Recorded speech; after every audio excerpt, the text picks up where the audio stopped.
Hello students, welcome to all of you on my YouTube channel Shukla and company. Students, आज की class में हम business finance का next topic करने वाले हैं। आप लोगों को याद होगा बिजनेस फाइनेंस में हम लोग कैपिटल बजटिंग के टेक्निक्स पे बात कर रहे हैं और अभी तक दो टेक्निक्स पे बात कर चुके हैं, pay back period method and average rate of return methods. इन दोनों मेथड्स के बाद हमारा जो थर्ड मेथड आता है, ये हम कहें कि जो हमारे पे बैक पीरियड मेथड्स या average rate of return method जो थे, इन दोनों के जो ड्रॉबैक्स थे उसको काफ़ी हद तक ये कम किया। लेकिन हमारा जो अगला मेथड्स है ये थोड़ा सा टेक्निकल मेथड्स है इन कंपैरिजन टू पे back period method and average rate of return methods. लेकिन ये मेथड्स काफ़ी ज़्यादा हम कहें कि यूज़ किए जाने वाले मेथड्स हैं। बहुत सारे ऑर्गेनाइजेशन में ये मेथड्स यूज़ किया जाता है। ठीक, तो हम आते हैं अपने थर्ड मेथड्स पे बात करते हैं। जो हमारा कैपिटल बजटिंग का थर्ड टेक्निक है उस पर चलते हैं। उससे पहले आप क्वेश्चन सुनिएगा कि आपका आज का क्वेश्चन है कि जो आपका average rate of return methods के मेरिट्स एंड डीमेरिट्स क्या है। ठीक, इस क्वेश्चन का आंसर आपको कमेंट बॉक्स में बताना है। हम चलते हैं अपने अगले कैपिटल बजटिंग के टेक्निक्स पे।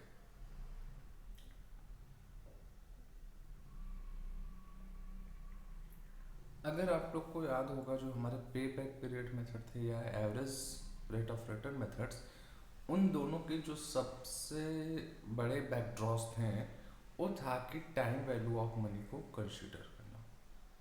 तो हमारा जो थर्ड मेथड है ये basically time value of money को फोकस किया है, जिसका नाम है time adjusted rate of return on investment technique. Means हम जो टाइम वैल्यू ऑफ मनी है उसको ध्यान में रखते हुए कैपिटल बजटिंग करते हैं।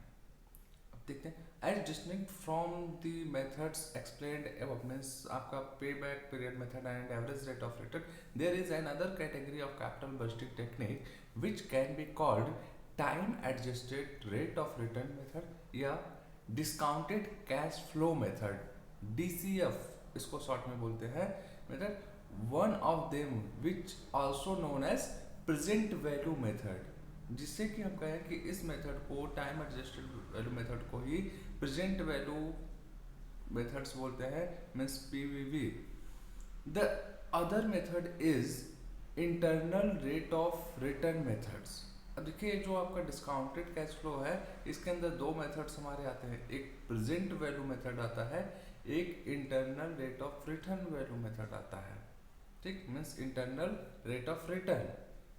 इन दो चीज़ों पे हमें यहाँ पे बात करना होता है time adjusted rate of return method के वजह। And all these time adjusted techniques are being explained. अब क्या है इसको हम देखते हैं कि मीन्स हमारे पास दो चीज़ें निकल कर आती हैं डिस्काउंटेड कैश फ्लो से। एक तो हमारा आता है प्रेजेंट वैल्यू मेथड, दूसरा आता है internal rate of return method. तो देखते हैं पहले present value factor method. The present value method or discounted cash flow technique.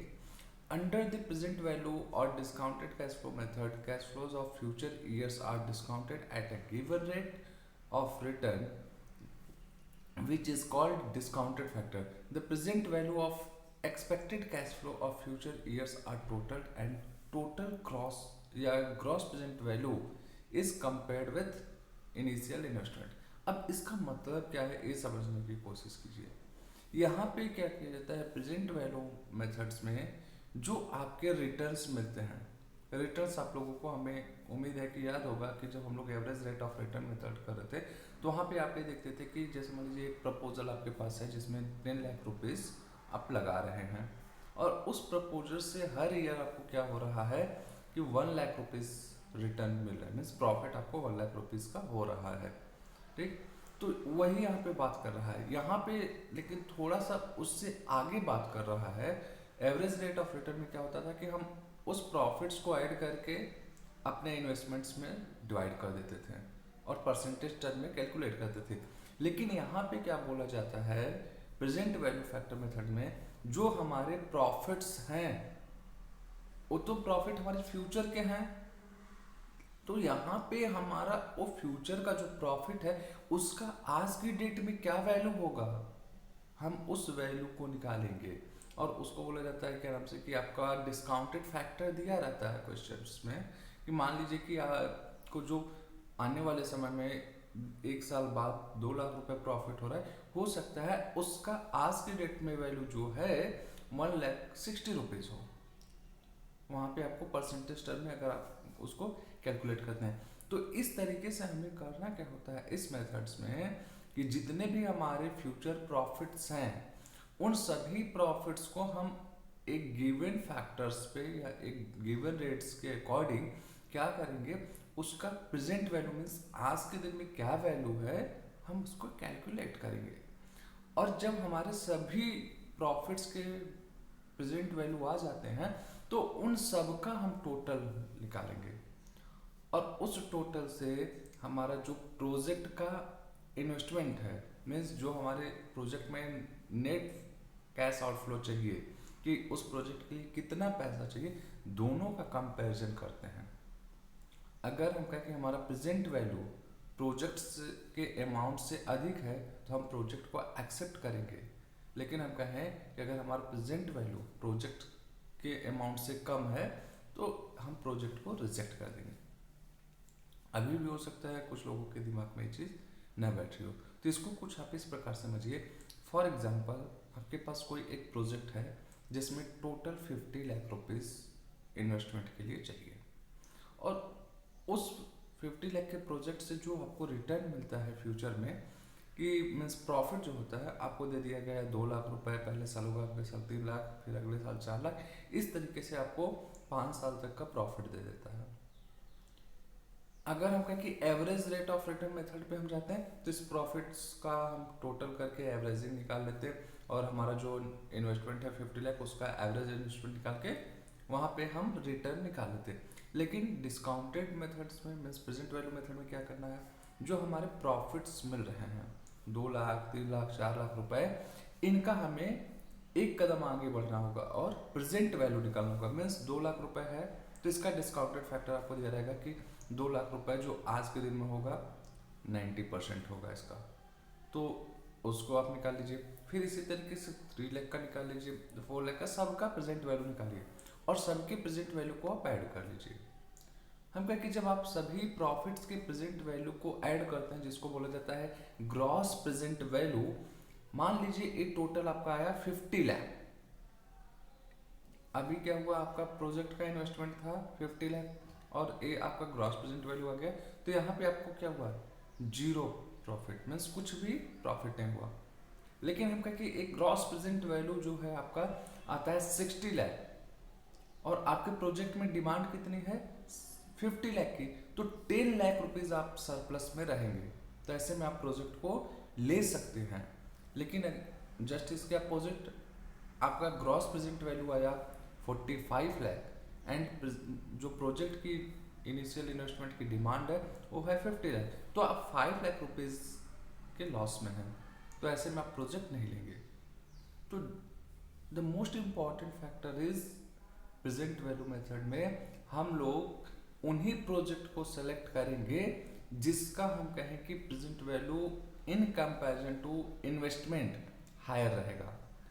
जैसे कि हम बताएं कि 55 लाख हमारा ग्रॉस प्रेजेंट वैल्यू आ रहा है प्रॉफिट्स का और हमारे प्रोजेक्ट की डिमांड है 50 लाख, तो 5 लाख हम सरप्लस में है। और हम कहें कि अगर हमारे पास मोर देन 1 प्रोजेक्ट्स हैं, जैसा कि कैपिटल वेस्टिंग में हमें करना होता है कि ABC3 इस तरीके से अगर हमारे पास प्रोजेक्ट हैं तो उनमें से जिनका हायर प्रेजेंट वैल्यू रहेगा उसको हम सेलेक्ट कर लेंगे। ठीक, आगे In many cases, there may arise need for subsequent outflow of cash apart from the initial net investment at zero, or in order to resolve this real present value, subsequent outflows are also computed, added in the investment, and then present value of total are compared with the present value of all the inflows of different future years. जो कि हमने आपको समझाने की कोशिश किया। अब देखिए ओवरऑल इसमें क्या करना है प्रेजेंट वैल्यू मेथड में, आपको एक ही चीज़ पे फोकस करना है कि जितने भी आपके कैश फ्लोज हैं मीन्स प्रॉफिट्स हैं, उनको सिर्फ और सिर्फ जो आपका डिस्काउंटेड फैक्टर क्वेश्चन ने दिया है उस फैक्टर से क्या करिए, मल्टीप्लाई कर लीजिए, प्रेजेंट वैल्यू निकालिए और प्रेजेंट वैल्यू का सम टोटल निकालिए और कंपैरिजन कीजिए जो आपके इन्वेस्टमेंट्स हैं, मीन्स टोटल इन्वेस्टमेंट उस प्रोजेक्ट के लिए कितना लगेगा। अगर पॉजिटिव आ रहा है तो आप प्रोजेक्ट के लिए आगे बढ़िए, नेगेटिव है तो आप प्रोजेक्ट नहीं लेंगे। ठीक, आगे। अब इस मेथड्स के भी अब क्या है कि कुछ मेरिट्स हैं, कुछ डेमेरिट्स हो सकते हैं। और अगर हम इसके मेरिट्स पे बात करें तो देखिए इट इज़ मोर रैशनल और scientific method as it takes into the time value of money, that is the cash flow of initial and subsequent years are not accorded equal value or weight. Instead, more value is assigned to cash flow of initial years as compared to cash flows accruing in subsequent years and distinct years. In other words, the interest or discounted factor is kept in view while computing the present value of future cash flow. अब देखिए कि सबसे बड़ी चीज कि जो हम कहें कि हमारे इसके पहले के मेथड्स में थे वहाँ पे एक ही हम कहें कि जो हमारा बैकड्रॉ ज़्यादा फोकस हुआ कि उन सब मेथड्स में टाइम वैल्यू ऑफ मनी को ध्यान में नहीं दिया गया। वहाँ ये मान लिया गया कि जो आज 100 रुपए की कीमत है वही 10 साल बाद भी रहेगा, लेकिन इस मेथड्स में इस कमी को दूर किया गया। यहाँ पे डिस्काउंटिंग फैक्टर लिया गया कि मीन्स प्रेजेंट वैल्यू निकाला गया। ठीक, in other words the interest और discount factor is kept in view while computing, means जो हम कहें कि इसका इंटरेस्ट है या कह सकते हैं कि इसमें डिस्काउंट किया गया, मीन्स ये माना गया कि जो आज के समय में 1 रुपए की कीमत है वो बाद में 1 रुपए की कीमत नहीं रहेगी, तो इसलिए आज के समय में उसका क्या कीमत होगा उसको कम निकाला गया। ठीक, and the comparison of the present value of cash flow for calculate cash flow outflows at the present value of inflows future year provides a more scientific or rational basis for capital expenditure decision making। अब देखिए कि यहाँ पे जो सबसे बड़ी चीज निकल कर आती है जब हम अपने प्रोजेक्ट के इन्वेस्टमेंट से कंपैरिजन करते हैं अपने ग्रॉस प्रेजेंट वैल्यू की, तो ये दोनों हम कहें कि एक तरीके से इक्वलाइज किए जाते हैं कि अगर हम आज 50 लाख रुपए लगा रहे हैं और हमें जो रिटर्न मिल रहा है फ्यूचर में उस रिटर्न की आज की डेट में क्या वैल्यू है, तो ये दोनों क्या किए गए, इक्वलाइज किए गए कि मीन्स जो रिटर्न का वैल्यू है वो भी हमारा प्रेजेंट टाइम का लिया गया है। तो इससे क्या होता है कि रैशनल मेथड बन जाता है, means comparison to other methods ये ज़्यादा अच्छा मेथड माना जाता है। लेकिन कहा जाता है कि जहाँ पे अच्छाइयाँ हैं वहाँ पे कुछ बुराइयाँ हैं। अभी तक हम कहें कि आप लोगों के दिमाग में ये चीज़ समझ में आएगी, अरे हाँ ये मेथड्स तो बड़ा अच्छा लग रहा है, लेकिन ये मेथड्स तब तक आपको अच्छा लग रहा है जब तक आप क्वेश्चन सॉल्व कर रहे हैं। मीन्स क्वेश्चन सॉल्व करने गए वहाँ पे आपको मिल गया कि 50 लाख रुपए प्रोजेक्ट के लिए चाहिए, इस प्रोजेक्ट से हर साल क्या हो रहा है कि 3-4 लाख रुपए आपको मिल रहे हैं और ए प्रेजेंट वैल्यू फैक्टर मेथड है, इससे डिस्काउंट करके आप सॉल्व कर दीजिए क्वेश्चन को और कंपैरिजन करके बता दीजिए कि कौन सा प्रोजेक्ट लेना चाहिए कौन सा छोड़ देना चाहिए। लेकिन जब प्रैक्टिकल में बात करेंगे मीन्स जब एज ए कैपिटल बजटर आप बनेंगे, फाइनेंसर बनेंगे, तब वहाँ पे आपके लिए इश्यूज आने शुरू हो जाएंगे। और जो मेन इशू यहाँ पे निकल कर आता है कि सबसे बड़ी चीज़ जो है कि ये डिफिकल्टीज है इसमें कहा जाए कि हम जो डिस्काउंटिंग फैक्टर्स हैं उसको कैसे लेंगे। यहाँ पे जो डिस्काउंटिंग फैक्टर की बात की जा रही है कि मार्केट में ट्रेंड जो हो रहा है, मीन्स अगर 100 रुपये आज है उस 100 रुपये की कीमत 5 साल बाद क्या होगी, या जो 5 साल का बाद हमें 5,000 रुपये मिलने वाला है उसकी कीमत आज के दिन में क्या होगी। इसके लिए मार्केट में जो रेट्स चल रहे हैं उस रेट के अकॉर्डिंग हम क्या करते हैं, यहाँ पे कैलकुलेशन करते हैं। लेकिन हम कहें कि जो मार्केट में रेट्स बताए जा रहे हैं, कई बार ऐसा हो जाता है कि हमारे बिजनेस का नेचर अलग होता है। उस नेचर की वजह से हम कहें कि अगर हम उन फैक्टर्स को लेते हैं, हो सकता है कि वो हमारे लिए सूटेबल न रहे और एक अच्छा प्रोजेक्ट भी हमारे हाथ से निकल जाता है। तो इस सबसे बड़ा बैकड्रॉ है। Normally the firm takes their weighted average cost of capital as the discounted rate, but it is a well-known fact that accurate and exact computation of average cost of overall capital is in itself a cumbersome exercise.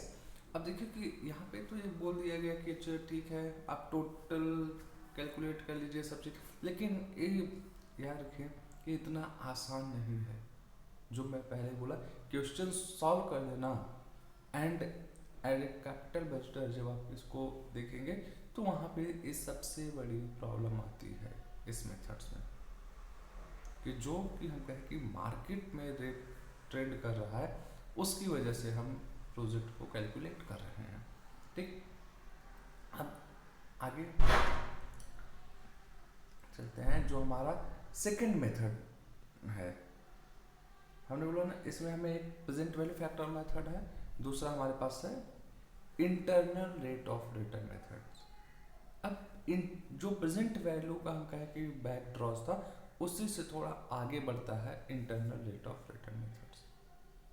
Internal rate of return, the IRR as it is commonly known as the rate which equates the gross present value of future cash flows from an investment proposal with the present value of cash outflows associated with the proposals। अब देखिए कि internal rate of return method क्या बोल रहा है कि जो हमारे रिटर्न मिल रहे हैं, जो हमारे आउटफ्लोज मिल रहे हैं, आउटफ्लोज के बाद मीन्स जो हमारा प्रोजेक्ट में इन्वेस्टमेंट है उसके कंपेरिजन में टू जो हमें प्रॉफिट्स मिलने वाले हैं, उन सभी प्रॉफिट्स का सम टोटल किया जाता है और उससे कंपैरिजन किया जाता है, कि जो कि हम कहें कि आपको अभी प्रेजेंट वैल्यू में भी देखने को मिला। लेकिन अब यहाँ पे डिफरेंस क्या मिलता है, आप कहेंगे सर तो दोनों एक ही बात हो गई। ये बोल रहा है कि internal rate of return the rate which equates gross present value, gross present value को इक्वेट कर, लेकिन डिफरेंस है यहाँ पे। देखिए, thus at the rate the present value of any investment proposal or project will always be zero। अब यहाँ पे अगर आप ध्यान से पढ़ने की कोशिश करिए, फिर से क्या बोला इसने कि IRR is the rate which equates the gross present value of future cash flows from an investment proposal। जो आप ग्रॉस प्रेजेंट वैल्यू निकाले हैं उसको इक्वेट करता है, इक्वल करता है with the present value of cash outflows associated with the proposals. तो इससे क्या होता है कि इस मेथड में हम कहें आपका कि जो आपका आउटफ्लो है एंड जो कैश इनफ्लो है, मीन्स जो आपके प्रपोजल पर इन्वेस्टमेंट की डिमांड है और जो आपका प्रॉफिट्स निकल कर आ रहा है, सभी का टोटल मीन्स जो प्रॉफिट्स आपके निकल के आते हैं उस सब का टोटल करेंगे जब डिस्काउंटिंग फैक्टर के साथ, तो दोनों को जब हम कंपैरिजन करते हैं तो हमारा आंसर जो आएगा 0 आ जाता है इस मेथड्स में। ठीक, अब बात आती है कि इसे इंटरनल रेट ऑफ रिटर्न क्यों कहते हैं। तो बहुत इजी सी बात है कि इतना सब कुछ आगे समझने के लिए आप केवल इंटरनल से भी समझ सकते हैं। इंटरनल का मतलब होता है आंतरिक। तो कहीं न कहीं यहाँ पे जो रेट की बात की जा रही है वो बिजनेस ऑर्गेनाइजेशन की आपका कि उस प्रोजेक्ट के नेचर पे डिपेंड करता है कि कैसे नेचर का प्रोजेक्ट है और उस नेचर के प्रोजेक्ट के लिए क्या रेट होना चाहिए, और वो रेट जो है उस पर्टिकुलर ऑर्गेनाइजेशन से बिलोंग करेगा। ऐसा नहीं कि जो मार्केट में चल रहा हो सभी के लिए।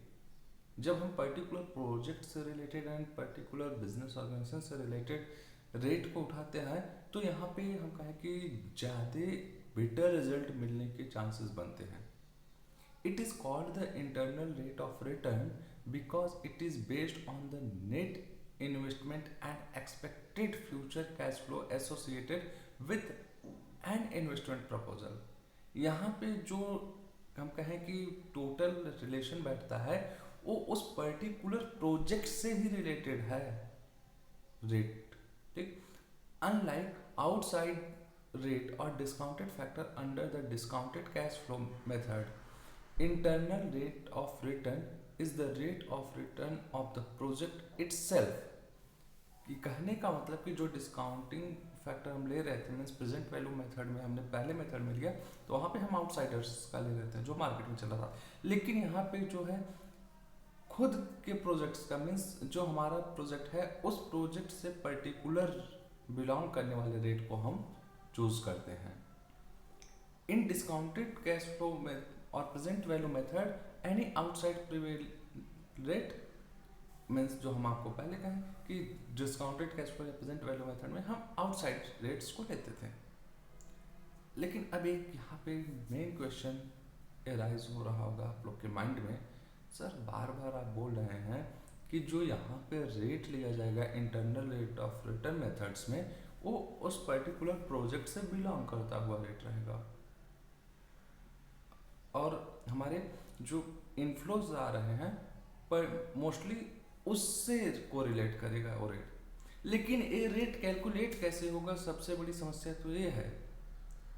मार्केट में तो जो रेट्स चल रहे थे वो तो हमें पता चल गया कि हाँ बता दिया सामने वाले ने, हाँ भैया 10% रेट चल रहा है कि अगर आपका 5 लाख रुपए जो है 5 साल बाद उसका आज का वैल्यू निकालना हो तो उसके लिए डिस्काउंटिंग फैक्टर 10% का है।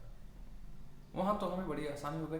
लेकिन अब हम कहें कि हमारा जो प्रोजेक्ट है उसी से कोरिलेट करने वाला रेट हमें वो करना है, मीन्स हमें अपने इंटरनल रेट को यूज करना है for the comparison of two projects या for taking any capital budgeting projects. तो मोस्ट इम्पॉर्टेंट थिंग हमें ये समझना होगा कि ये रेट कैसे कैलकुलेट किया जाएगा। और हम कहें कि इस रेट को कैलकुलेट करने के लिए हमारे पास केसेस बनते हैं कि हमारा जो इनफ्लो आ रहा है वो इक्वल है या अनइक्वल है और उसमें कई सारे फैक्टर्स को हमें ध्यान में रखते हुए सबसे पहले उस रेट को कैलकुलेट किया जाता है जिससे हम कहें कि अपने इनफ्लोज को हम डिस्काउंट फैक्टर पे लाएंगे। तो वो कौन कौन से पॉइंट्स हैं जिनको हमें कंसिडर करना है internal rate of return methods में, मीन्स केसेस के अकॉर्डिंग हमें कैसे प्रपोजल्स को टेक करना है या छोड़ देना है, इस सारी चीज़ों पे हम बात करेंगे नेक्स्ट क्लास में। आई होप आज की क्लास आपको समझ में आई होगी। अगर कहीं पे कोई भी इश्यूज है तो आप पूछ सकते हैं। Okay, thank you.